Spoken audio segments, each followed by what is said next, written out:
개척교회를 사역할 때 있었던 일입니다. 주보의 예배 설교 제목을 다윗을 죽인 거인이라고 주보에 실었더니 주보를 받아본 한 교인이 제게 찾아와서 질문을 합니다. 목사님, 설교 제목이 잘못된 것 아닙니까? 다윗을 죽였던 골리앗이 아니라 다윗이 골리앗을 죽였는데 왜 설교 제목을 다윗이 죽인 골리앗이라고 거인이라고 정하셨습니까? 라고 하는 질문을 받았습니다. 아마 설교를 듣고 그 제목을 보았다고 한다면 왜 그렇게 설교 제목을 세웠는지 이해하실 텐데 아마 듣기 전에 제목만 보고는 그렇게 말씀하신 것으로 이해했습니다.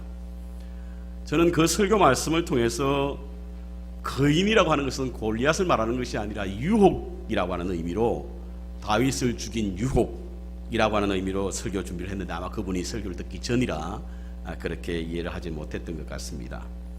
제가 왜 이 말씀을 서론으로 드리냐면 오늘 설교 말씀의 제목을 보시고 고개를 갸우뚱하시면서 의문을 품고 계실 분이 혹시 있을까 같아서 말씀을 드립니다. 성벽은 완성이 아니라 완공이라고 하는 말이 맞습니다. 건물은 완공하는 것이죠.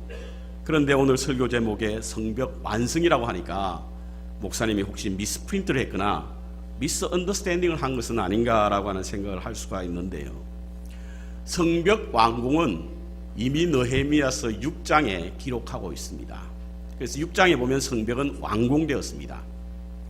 그런데 6장이 완공되고 난 이후에 무려 7장에 걸쳐서 성벽 완공이 되고 난 이후에 그 성벽에 사는 저 성 안에 사는 이스라엘 백성들의 삶의 모습을 통해서 실제적으로 거룩한 삶의 완성이 성벽의 완성이기 때문에 제가 말씀의 제목을 성벽 완성이라고 지었습니다. 고대 사회에서는 성벽은 성 안에 사는 사람들의 안위와 생존을 보장해주는 중요한 그런 보호벽 역할을 해줍니다. 그리고 그 나라의 정치적인 어떤 자주권이 있음을 보여주는 것이 바로 성벽인데요. 유대 공동체, 이스라엘 공동체는 그것에서 한 걸음 더 나아가 이 성벽은 거룩한 성전을 지키고 보호하는 그런 역할을 하기 때문에 성벽이 단지 완공되었다고 해서 그것이 완성된 것이 아니라 하나님의 거룩함을 훼손하는 모든 것을 없애는 것이 진정한 성벽의 완성이기 때문에 6장의 성벽 완공이 있고 난 이후에 무려 7장에 걸쳐서 계속해서 이스라엘 백성들의 회복을 위한 말씀을 전하고 있다라고 볼 수가 있습니다. 그래서 오늘 13장은 느헤미야서의 마지막 장입니다. 그리고 오늘 제가 본문으로 읽었던 것은 그 13장 가운데서도 마지막 두 절을 함께 읽었습니다. 이 두 절은 어쩌면 13장 전체를 다 요약하는 그런 말씀인데요. 우리가 오늘 이 본문 말씀을 통해서 영적 회복 그리고 하나님의 거룩함의 완성 이것을 어떻게 보아야 할 것인가 라고 하는 것을 묵상하는 것이 오늘 말씀의 주된 초점입니다. 자, 내용을 우리가 잠깐 한번 들여다보면요, 이 내용을 이해하기 위해서 우리가 지난주에 나눴던 말씀 8장부터 좀 다시 한번 생각해야 하는데요. 지난주에 저희들이 8장은 이 수문앞 광장에서 있었던 성회입니다. 그 성회는 굉장히 뜨거웠죠. 많은 감격과 감동이 그 자리에 있었습니다. 모인 회중들은 아멘 아멘 함께 크게 외쳤습니다. 그리고 그 분위기는 너무나 뜨거워서 그곳에 있는 사람들은 하나같이 그 집회를 통해서 큰 은혜를 받았습니다. 특별히 에스라가 율법책을 읽고 그리고 그 말씀을 해석해 줄 때 거기에 모인 모든 사람들이 울었다라고 기록하고 있습니다. 그동안 그들이 궁금했던 것은 70년의 포로 생활, 이 원인이 어디 있는지 알지 못했다는 거예요. 우리 조상들이 나라를 잘못 다스려서 할례받지 못한 이방인들에 의해서 침략당하고 멸망당하며 성전은 회파되고 성벽은 무너지며 그 속에 사는 사람들 다 사라지고 덜짐승들만 우글거리고 잡초들만 무성한 이것을 어떻게 해석해야 되겠냐? 그들은 그것이 참으로 그들에게 있어서 큰 질문이었습니다. 의문이었습니다. 그래서 때로는 조상들을 원망했고 하나님에 대하여 불평했습니다. 나라를 왜 이 모양으로 만들었냐고, 도대체 하나님은 어디 계시냐고, 그렇게 의심을 품고 있던 그들에게 제사장 에스라가 율법의 말씀을 읽고 난 이후에 그 말씀을 한 말씀 한 말씀 설명을 해주자 그들은 그들의 멸망의 원인이 다른 어떤 곳에 있었던 것이 아니라 자신들에게 있게 됨을 알게 되었습니다. 문제가 그들의 조상의 문제도 아니요, 하나님이 안 계시거나 혹은 하나님이 멀리 계신 것도 아니라 자신들이 율법을 알지 못했고 그 말씀대로 행하지 못했기 때문에 이러한 결과를 얻게 되었다라고 생각할 때 그들은 탄식하며 울었던 것입니다. 그리고는 9장부터는 우리가 읽진 않았지만 9장부터는 그들의 자복하는 그런 장면이 나옵니다. 가슴을 찢기도 하고 통곡하기도 하고 자복하며 하나님 앞에 통곡하는 그런 장면. 9장 15절부터 보면 자신들에게 행하신 하나님의 일을 먼저 생각합니다. 16절부터 보면 그렇지만 자신들이 교만하여 하나님을 떠났다고 고백하고 자백하죠. 17절에 그렇지만 하나님은 다시금 용서해 주셨다는 거예요. 이러한 말씀들로 그래서 하나님과의 새로운 언약을 세웁니다. 11장 12장까지 계속되고 있습니다. 이와 같은 이스라엘 백성들을 향하여 느헤미야는 이들의 회개하는 장면을 보고 그곳에 반드시 열매가 있어야 되겠다라는 생각을 하게 됩니다. 그래서 오늘 본문을 기록하게 된 겁니다. 회개는요, 세 단계의 과정을 거쳐야 합니다. 첫 번째로 깨우침이 있어야 됩니다. 두 번째로 뉘우침이 있어야 됩니다. 세 번째로 고침이 있어야 됩니다. 시작. 깨우침, 뉘우침, 고침. 무엇을 잘못했는지 모르는 사람이 있어요. 우매한 자입니다, 여러분. 왜 이렇게 안 되죠? 글쎄, 나는 잘못이 없는데, 나는 뭐 잘 모르겠는데, 이와 같이 우매한 자가 어디 있습니까? 두 번째로 그런 깨우침이 있다고 한다면 반드시 뉘우침이 있어야 하는 거예요. 반성해야 하죠. 후회해야 되지 않습니까, 여러분? 마지막으로 깨우침과 뉘우침이 있다고 한다면 마지막 단계에서 고침이 있어야 될 줄 믿습니다. 문제는 고침이 없는 거예요. 깨우치기도 하고 뉘우치기도 하는데 고침이 없다 보니까 이것은 변화가 없는 거예요. 여러분, 고침이 없는 회개는 회개가 아닙니다. 반쪽 회개예요. 온전하게 회개하는 사람이 아닙니다. 내가 어떤 잘못을 하고 하나님 앞에 통회하고 하나님 앞에 자복했던 것이라면 이제는 그 삶을 돌이켜 고쳐야만 그것이 진정한 회개가 된다는 사실을 잊지 마시기를 바랍니다. 오늘 깨우치고 뉘우쳤던 이스라엘 백성들을 향하여 느헤미야는 우리는 고쳐야 된다, 이렇게 말하고 있습니다. 고쳐. 여러분, 한국 교회는요, 부흥운동의 근간이 되었던 것은 1907년도에 있었던 평양 대부흥회입니다. 사경에서부터 시작되었죠. 사람들이 모일 때부터 벌써 그 마음에 이상한 변화를 느꼈습니다. 그런데 말씀을 듣는 순간 여기저기에서 막 탄식의 소리가 들리는 거예요. 특별히 길선주 장로님, 나중에 목사님 되셨나요? 이분이 말씀을 듣고는 손을 바짝 듭니다. 그리고 일어서서 말씀하시는 거죠. 사실은 내가 고백할 것이 있습니다. 내 친한 친구 중에 한 사람이 세상을 떠나면서 100불이라고 하는 돈을 그 당시에 100불은 굉장히 큰 돈이었죠. 100불이라고 하는 돈을 주면서 자기 아내에게 주라고 했는데 이것을 갈취했다는 거예요. 사치했다는 겁니다.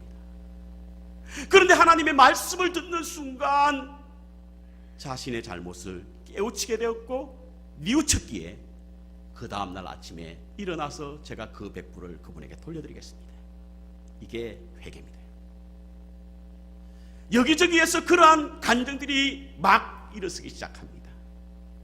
어떤 형사는요, 여기 죄인들이 많이 모였다고 해서 내가 죄인을 체포하러 왔는데 그러한 목적으로 참석했습니다. 내가 잘못했습니다. 앞으로 그러지 않겠습니다. 심지어는 선교사들도 그 자리에서 회개운동이 일어나게 됩니다. 내가 한국 사회를 잘 몰랐습니다. 한국 국민들도 무시했습니다.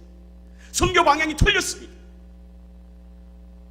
이러한 회개운동이 곳곳에서 일어나자 그 장면을 스케치했던 전하는 사람들의 표현에 의하면 마치 그 자리는 용광로와 같이 뜨거웠다 이렇게 표현하고 있습니다. 깨우치고 뉘우치고 고침이 있는 곳에 하나님의 역사가 나타나는 것입니다. 하나님의 거룩한 성벽은 그 가운데 세워지는 것이고 하나님의 나라의 완성은 그 백성들을 통하여 이루어진다는 사실을 우리가 잊지 말아야 됩니다. 그래서 느헤미야가 통곡하고 탄식하며 깨우치고 뉘우친 이스라엘 백성들에게 너희는 고쳐야 한다 이렇게 말하고 있습니다. 그럼 무엇을 고쳐야 하는가? 자, 오늘 본문으로 우리 한번 가보겠습니다. 본문 30절 보겠습니다. 30절 첫 부분에 이렇게 기록되고 있습니다. 내가 이와 같이 저희로 이방 사람을 떠나게 하니 깨끗하게 하고. 첫 번째 느헤미야는 이방 사람을 떠나라고 합니다. 깨끗게 하라고 합니다. 여기 이방 사람이라고 하는 것은요 13장 1절부터 3절까지 나오는 암몬 사람과 모압 사람을 이야기하고 있는데요, 이방 사람을 떠나라고 하는 말씀을 혹시 인종차별자로 오해하지 않기를 바랍니다. 깨끗게 하라는 거예요. 이들과 함께 있게 될 때에 정결하지 못한다는 뜻입니다. 의롭지 못한 삶을 살게 된다는 뜻이에요. 그렇기 때문에 그곳을 떠나라는 겁니다. 떠나는 것이 고침입니다. 정결하지 못한 곳에 머물러서는 고칠 수 없습니다. 그래서 떠나라고 말씀하고 있는 거예요. 그러면서 1절부터 3절까지 보면 도대체 모압과 암몬 사람들이 어떤 사람이었느냐? 그들은 너의 나라를 멸망시켰던 자라는 거예요. 발람이라고 하는 사람을 통해서 멸망시켰던 민족이라는 거예요. 특별히 여기 이 1절에 보면 그런 사람을 어떤 사람이냐고 말씀하고 있냐면 3절에 보니까 그 백성이 이 율법을 듣고 곧 석힌물이라고 하는 이 의미는 뭐냐면 유대 사람들 속에 살지만 기화하지 않으므로 유대 종교를 받아들이지 않는 사람을 의미하는 거예요. 여러분, 유대인들은요 기화하지 않으면 유대 종교를 받을 수가 없습니다. 우리는 어떤 나라 all nation 처치이기 때문에, 하나님은 온 세계에 속했기 때문에 그 나라에 굳이 기화하지 않아도 기독교 종교를 받아들일 수 있지만 유대 종교는 그렇지 않거든요. 그들 속에 기화하지 않음으로 말미암아 유대인이 되지 않는 사람, 그래서 그들에게 멸망을 가져올 수 있는 사람, 그들을 떠나라라고 말씀하고 있습니다. 여러분, 유대인들이 왜 멸망하게 되었는 줄 아십니까? 왜 그들이 70년 동안이라고 하는 포로 생활을 하게 된 줄 아십니까? 성전은 다 무너지고 성벽은 획파되었던 이유가 뭔지 아십니까? 그것은 바로 그들이 이방 문화, 이방 신앙을 받아들임으로 말미암아 하나님으로부터 떠나 있었기 때문에 그들이 결국 멸망을 가져오게 된 것입니다. 이와 같은 일을 되풀이하지 말라라는 거예요. 그리고는 그 예로 36절에 보니까 솔로몬의 예를 듭니다. 솔로몬. 여러분, 솔로몬이 어떤 사람입니까? 이스라엘의 통일왕국의 3대 왕으로서 가장 큰 영화를 누렸던 사람, 가장 국가가 팽창했던 사람들, 가장 나라가 부강했던 사람이 바로 솔로몬 왕이었습니다. 그런데 솔로몬 왕이요 이방의 공주를 아내로 맞이하지 않습니까? 그러다 보니까 그 공주가 가지고 왔던 신앙을 유대인들의 신앙에게 접붙이게 된 겁니다. 산땅 곳곳에 이방 신들의 신상이 있었고요, 백성들은 그 발 앞에 무릎을 꿇게 되었고요. 그래서 나라가 결국에는 솔로몬 왕 이후에 둘로 나눠지지 않습니까? 르호보암이 이끄는 왕과 나라와 여로보암이 이끄는 나라.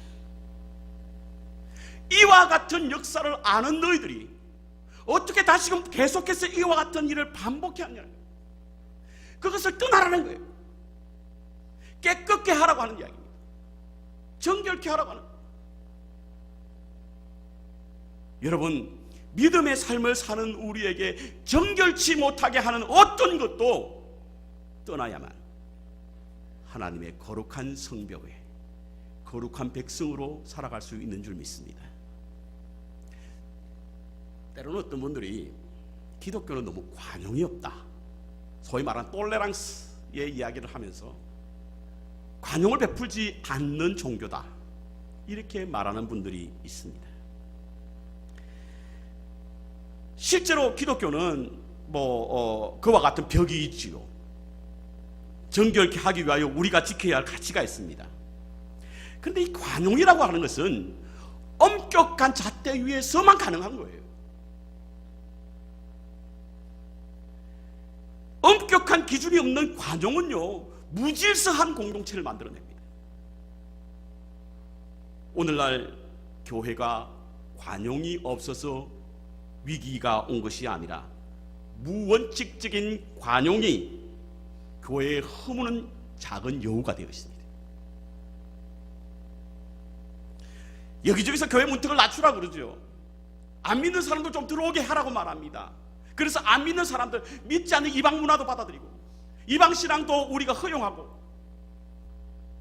물론 그렇게 하면 일정 기간, 일정 부분은 교회가 부흥이 일어날지도 몰라요. 하지만 문턱을 낮춰서 세상과 교회가 별반 차이가 없다고 한다면 누구도 교회를 찾지 않습니다. 왜 교회로 와야 하는 이유가 없습니다.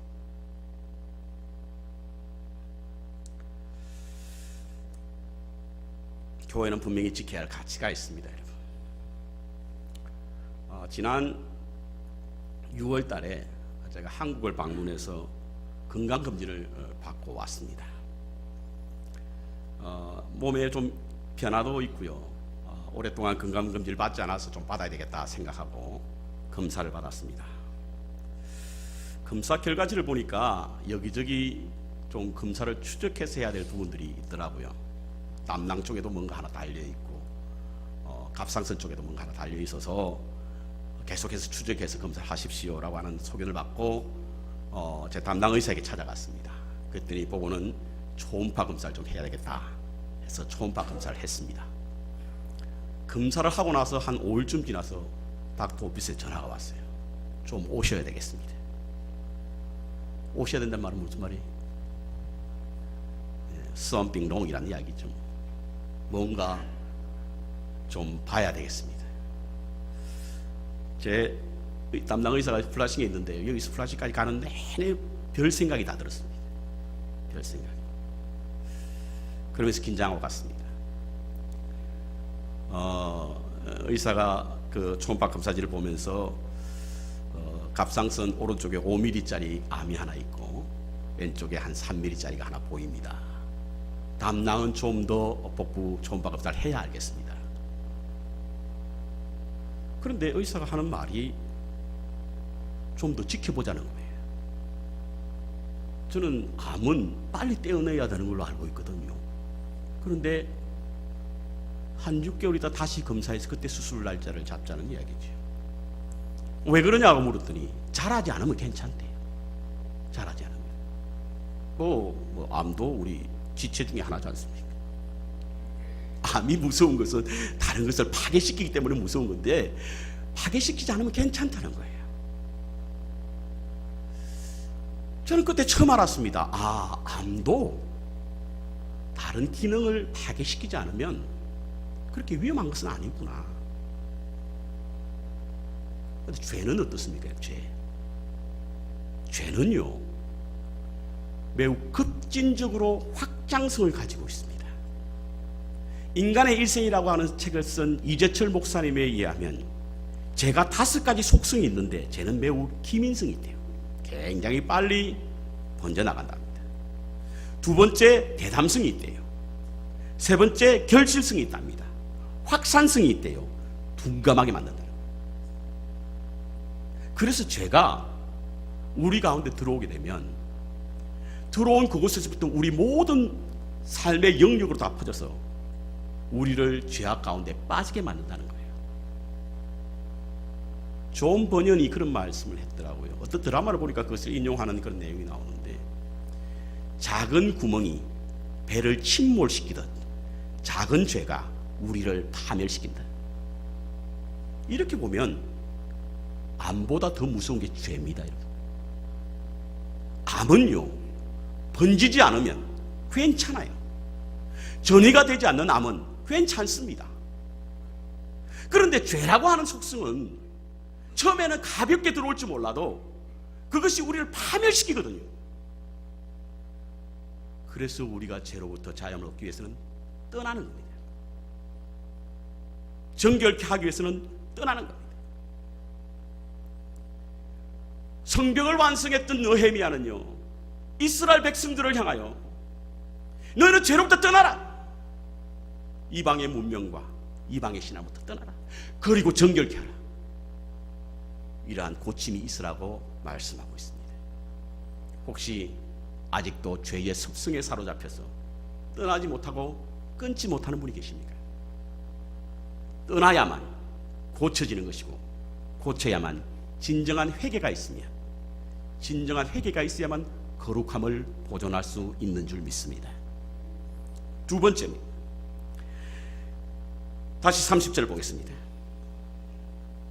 깨끗게 하고 또 제사장과 레위 사람의 반열을 세워 각각 그 일을 맡게 하고. 이 말씀은 무슨 말씀이냐면 성전의 기능을 새롭게 하고 하라는 이야기예요. 예배를, 오늘날 우리 제사를 새롭게 하라, 이겁니다. 6절을 우리가 한번 보겠습니다. 13장 6절. 13장 6절을 보겠습니다.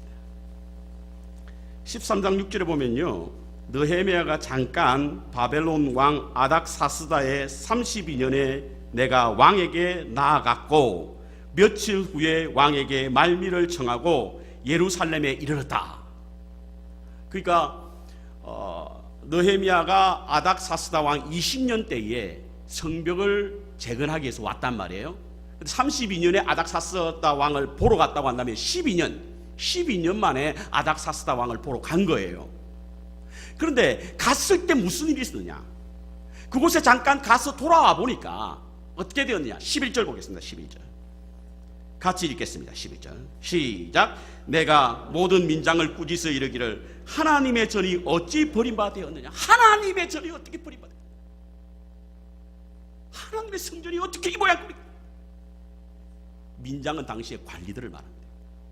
관리를 향하여 느헤미야는 매우 분노한 모습으로 너희가 어떻게 해서 하나님의 성전이 이 모양 이 꼴이 되었냐는, 레위 사람들이 떠났고 성전에 노래하는 사람들도 떠나 제사의 기능이 마비되었고 그곳에도 올바른 예배가 지향되지 않았다는 거예요. 왜 그와 같은 일이 벌어졌을까? 왜 그럼 이와 같은 일이 있게 되었느냐? 그것은 이유가 있습니다, 여러분. 엘리야삽이라고 하는 제사장이 있었습니다. 우리 사절에 보니까 이전에 우리 하나님의 전 골방을 맡은 제사장 엘리아십이 도비야와 연락했는데 당시에 제사장이 엘리아십이었습니다.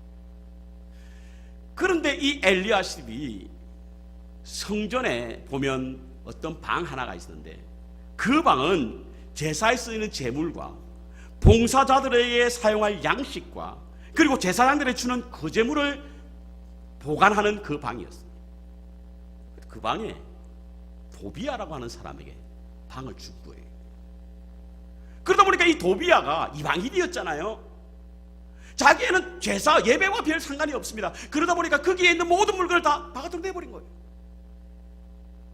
이러니 레위인들이 자신들이 써야 할 물건이 없으니까, 여러분, 레위인들과 노래하는 자들, 이러한 아삽의 자손, 이러한 사람들은 도대체 어떻게 생각합니까? 여러분, 모세가 이스라엘 백성들에게 가나안 땅을 분배하게 될 때요, 레위 사람들에게는 기업을 땅으로 주지 않았습니다. 12지파에는 다 주었는데 레위 지파에는 주지 않았어요. 왜? 레위 지파는 하는 일이 성전을 관리하고 백성들에게 말씀을 가르치고 이 일에 전념하게 하기 위해서 그들에게는 땅을 주지 않았습니다. 대신 백성들이 드린 헌금, 재물, 이것을 곳간에 쌓아두고 레위인들에게 쓸 것을 보장하고 그것을 준 거예요. 그런데 그 방에 도비아가 떡하니 앉아서 그곳에 있는 모든 물건을 내버리고 차지하게 되었으니 레위인들에게 돌아갈 분깃이 어디 있습니까? 레위인들이라고 산소만 먹고 사는 사람들은 아닙니다. 그렇죠? 써야 할 것이 마땅히 있어야 하는 거예요. 그러다 보니까 레위인들이 그곳에 봉사자로 섬기다가 떠나게 되니까 제사가 제대로 이루어지지 않은 거예요. 왜 성전이 이 모양이 되었느냐? 이와 같은 말씀하고 저는 이 부분을 읽으면서 납득이 잘 되지 않는 부분이 있어요. 엘리아십이 도비아와 연락했다라고 성경은 표현되어 있는데 이 연락했다라고 하는 의미는 바로 친밀한 관계를 가졌다는 거예요. 도비아가 어떤 사람입니까? 여러분, 우리 도비아라는 이름이 낚시 읽죠? 귀에 읽지 않습니까? 성벽 재건에 가장 큰 방해를 했던 사람이 바로 도비아예요. 그는 성벽이 재건되는 것을 철저하게 막아서서 앞장섰던 사람입니다. 이와 연결되었다는 제사장의 정체를 저는 이해할 수가 없습니다. 뿐만 아니라 방을 내어주어서 성전의 본래 기능을 잃어버렸다고 하는 것은 도무지 이해할 수 없는 부분입니다. 이 말씀을 묵상하면서 제 스스로를 보았습니다. 저의 사적 영역과 공적 영역에 얼마만큼 구별된 삶을 사느냐. 엘리야십은 그가 제사장이었는데요, 제사장의 본분을 잊어버렸습니다. 그래서 공적으로 드려야 할 예배의 공간을 사적인 수단으로 사용했다는 거예요. 그러니 성전은 해파된 겁니다. 성전의 기능은 마비된 겁니다.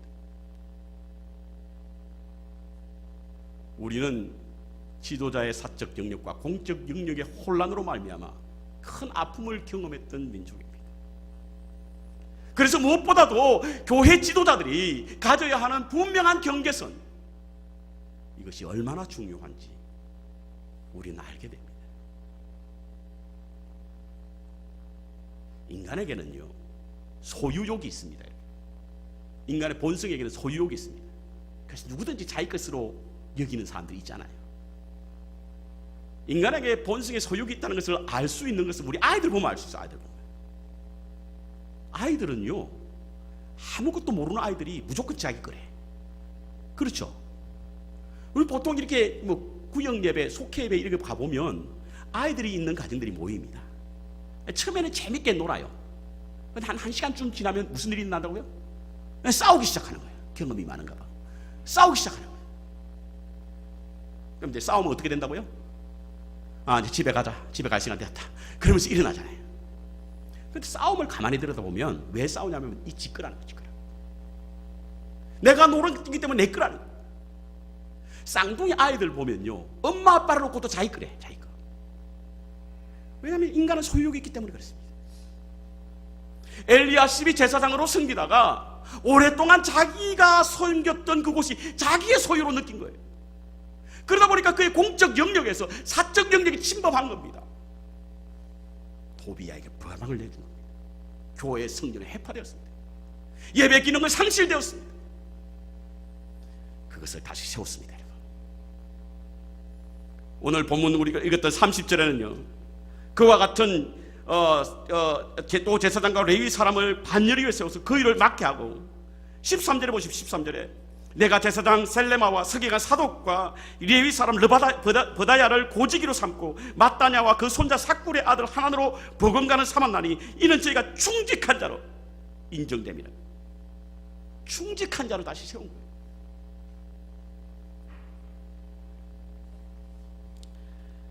마태복음 21장에 보면요, 포도원 주인의 비유가 나옵니다. 포도원 주인이 여행을 떠나면서 농부에게 포도원을 맡겼습니다. 결실할 때가 되어서 종을 보내서 그 포도의 소출을 가져오게 합니다. 농부가 주었습니까? 안 주었죠. 때려서 쫓아보냈습니다. 주인은 좀 더 많은 종들을 보내서 그 소출을 가져오겠습니다. 그랬더니 이 농부는 가지러 온 종에게 이번에는 때리는 것에 그치지 않고 그들을 죽이기까지 했습니다. 주인이 생각할 때에 내 아들을 보내게 되면 저들이 내 아들을 존중함으로 그 열매를 줄 것이라 생각해서 아들을 보냈습니다. 그런데 포도원 농부의 생각은 어떻습니까? 유산을 상속받을 사람이 유일하게 아들이니까 저 아들만 죽이면 이 포도원이 우리의 것이 되겠다. 그때 주인은 뭐라고 말합니까? 그 농부를 다 가두게 합니다. 진멸시킨다라고 하는 말이 얼마나 무서운 줄 아십니까? 불을 태워 죽인다. 심판하시겠다. 그리고 그 포도원을 다른 사람이 주겠다. 물론 이 말씀은 예수님께서 이 땅에 오시고 너희들이 예수님을 십자가에 못 박게 될 것이라고 하는 것을 예언적으로 하신 예수님의 비유이긴 합니다. 그러나 우리가 오랫동안 그 사역을 감당하고 보니까 이것이 과연 하나님의 것과 나의 것에 대한 혼란을 가져올 때가 있습니다. 특별히 오늘 본문 말씀은 이 11조와 연관을 시켜서 말씀하고 있는데, 여러분 믿음의 삶을 사시고 직분을 맡아서 오랫동안 신앙생활 하면요, 우리는 하나님의 것과 우리의 것을 구분할 수 있어야 될 줄 믿습니다. 하나님의 영역과 나의 영역이 구분되어야 하는 거예요. 내 것도 내 것이고 하나님 것도 내 것이다? 그렇지 않습니다. 세 번째로 안식일의 회복입니다. 안식일의 회복. 오늘 이 본문에 우리가 읽었던 말씀에는 그와 같은 말씀은 없습니다만 13절 15절부터 느헤미야는 안식일에 관한 말씀을 계속하고 있습니다. 바른 안식일을 지키라는 거예요. 신앙생활을 똑바로 하라는 이야기. 이스라엘 백성들의 멸망의 원인 중에 하나가 뭐냐면요, 안식일을 지키지 않았기 때문이에요. 형식적으로 지켰습니다. 그러자 하나님은 그들을 70년 동안이나 안식일을 지키지 못하게 했어요. 그발 강가에서 중한 노동을 하는 노예들에게 70년 동안 안식을 지키지 못하게 한 거예요. 왜? 바벨론은 제가 지난도 말씀드렸지만 제사장 나라가 아닙니다. 제국이지. 제국에게 무슨 제사를 드리는 날이 있겠습니까? 따로 그들이 제사를 드리지 않으니까 노예에게도 당연히 그 시간을 준 일이 없죠. 그래서 그들은 70년 동안 안식을 지키지 못했습니다. 그리고 해방이 되었단 말이에요. 다시금 돌아왔습니다. 이제는 안식일을 지킬 수가 있게 되었습니다. 그렇게 사모하고 지키고 싶었던 안식일, 정작 그날을 지키게 되자 그들은 안식일을 지키는 것이 형식화된 겁니다. 느헤미야는 이 모습을 보고 너희들이 안식을 회복하지 않으면, 안식일에 대한 올바른 신앙을 갖지 않으면 너희들의 거룩한 성벽은 결코 완성될 수 없을 것이라고 하는 말씀을 하고 있는 겁니다. 여러분, 안식일의 의미가 뭡니까? 왜 안식일을 지켜야 합니까? 저는 두 가지 신앙으로 이 안식일에 대한 생각을 갖고 있는데요. 첫 번째는 안식일은 하나님이 복을 주신 날입니다. 아니 목사님, 무슨 안식일이 복입니까? 안식일은 매우 힘든 날입니다. 교회 가서 부엌에 살림도 해야 되고, 성도들도 보기 싫은 성도도 만나야 되고, 또 여기저기 날 찾는 사람도 얼마나 많고, 또 무슨 봉사다 뭐 성교다 해가지고 바자회다 하면서 뺏어가는 사람도 많고, 안식일이 참 괴롭습니다 라고 하시는 분들이 계신데 그게 무슨 축복입니까? 라고 하시는 말씀이 계세요. 성경은요, 저는 성경에 있는 말씀을 저대로 전달하지 않습니다. 창세기 1장에 보십시오. 안식일을 정하기 전에 하나님께서 이 날을 복을 주셨다는 거예요. 여러분, 하나님께서 우리에게 복을 내리실 때 어떤 복이 하나님이 주고 싶었던 복이었을까요? 보석? 이것을 우리에게 복으로 주셨다고 한다면 아마 그것을 받은 사람은 준 사람은 생각지 않고 그 보석만 볼 겁니다. 맞죠? 명예? 높아지면요, 그 사람의 그토록 높아진 사람의 모습은 보이지 않습니다. 그 높은 자리만 보는 거죠. 하나님께서 왜 안식일을 여러 가지 복 가운데 안식일이라고 한 것을 들어서 이 사람들에게 복을 주셨을까요? 그것은 바로 이 안식일을 지킴으로 말미암아 하나님을 생각하고 하나님을 기억하고 하나님과의 관계를 통하여 복이라 진정한 복의 가치를 알게 하기 위한 겁니다. 복은 소유에 있는 것이 아니라 관계에 있습니다. 에덴 동산에서 그랬고, 시편 1편에서 그랬고, 마태복음 5장에서 그랬고, 요한계시록 22장에서 그랬습니다. 가진 것이 복이 아니라 하나님께서 우리와 관계하는 것 속에서 복을 찾을 수 있는 거예요. 그래서 하나님께서는 안식일이라고 하는 걸 통해서 그 백성들에게 복을 주신 거예요. 하나님과의 올바른 관계가 참된 행복인 줄 믿습니다. 하나님과 함께하는 것이 진정한 행복이에요. 두 번째, 안식일에 대한 제 신앙을 말씀드릴게요. 안식일은 생명 창조가 이루어지는 날입니다. 제가 한번 새벽기도 도 말씀드린 걸로 기억하는데요. 아담과 하와가 며칠째 창조되었죠? 6일째 창조되었습니다. 다 아시면서도 제가 물어보니까 또 대답을 안 하시죠. 6일째 창조되었습니다. 자, 6일째 창조되었단 말이에요. 하나님이 창조하신 것이 너무 아름다웠어요. 아담한테. 이야, 하나님 참 대단하시다. 어떻게 이렇게 아주 예술적으로 만드셨을까? 보이는 것이, 만져지는 것이 다 아름다웠습니다. 근데 시간이 흐르니까 눈에 보이는 것이 점점 멀어지는 거예요. 왜? 어둠이 찾아왔기 때문에. 어둠이 찾아오니까 눈에 안 보이기 시작하는 거예요. 그때 아담이 가진 생각이 뭔 줄 아십니까? 이게 죽음이구나. 안 보이면 죽잖아요. 흑암이 짙으면요, 죽는 거예요. 그래서 히브리 문학에서는 어둠을 죽음으로 표현합니다. 밤에는 울음이 기숙할지라도 새벽에는 기쁨이 오리라. 울음, 저주, 그리고 사망, 이것이 다 어둠의 상징적인 언어입니다. 아담이 생각할 때 어둠이 찾아오니까 야, 이제 난 죽는구나.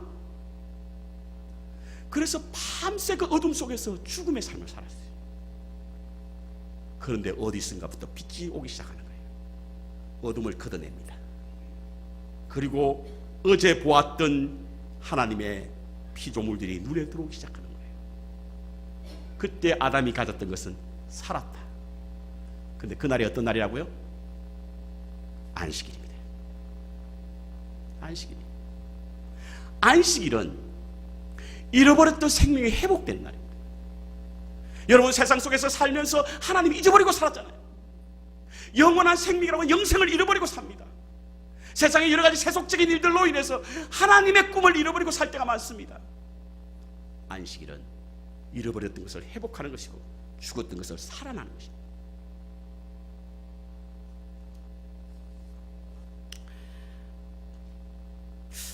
이 느헤미야서를 마지막 끝을 내면서 시간이 좀 지났으니까 아주 한 1분 안에서 이 느헤미야서 전체를 보면서 제게 도전되었던 것 두 가지만 나누겠습니다. 첫 번째로는 느헤미야서는 그의 강력한 리더십이 어디서 나오느냐? 하나님의 말씀에 근거했어요.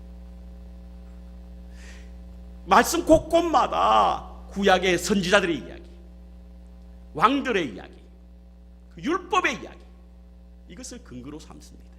오늘 본문에도요, 본문에도 2절에 보니까 그 책에 기록하기를 18절에 열조가 그러하듯이 26절에 옛적에 우리의 믿음의 삶의 근거가 하나님의 말씀에 있어야 될 줄 믿습니다. 말씀의 능력이 나타나는 거예요.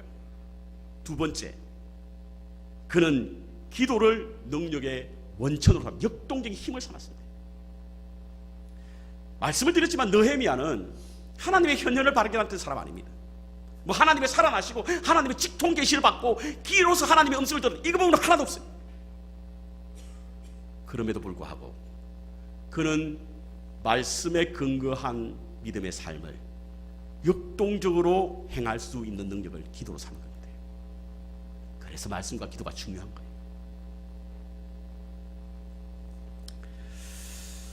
인간의 참된 행복은 소유에 있는 것이 아니라 관계에 있습니다. 이는 창세기 1장에도 말씀드리고 시편에도 말씀하고 있습니다. 이를 역으로 말씀드리면 인간의 비극은 죄로 말미암아 하나님과의 관계가 단절됨으로 말미암아 불행이 찾아온다는 사실인 것입니다. 유대인들은 그들의 역사를 통해서 너무나 분명히 보았습니다. 그들의 역사를 통해서 너무나 분명히 깨달았습니다. 그래서 뉘우쳤고 고침으로 회개했습니다. 하나님과의 관계가 회복된다는 것이 신앙의 본질이 회복된다는 것과 동시에 참된 행복의 길로 나아가는 것입니다. 이를 위해서 잘못된 부분은 고쳐야 합니다. 죄의 근원이 되는 것이 있습니까? 떠나십시오. 정결하십시오. 성전의 기능을 회복하기 위해서 우리의 예배가 바로 세워져야 합니다.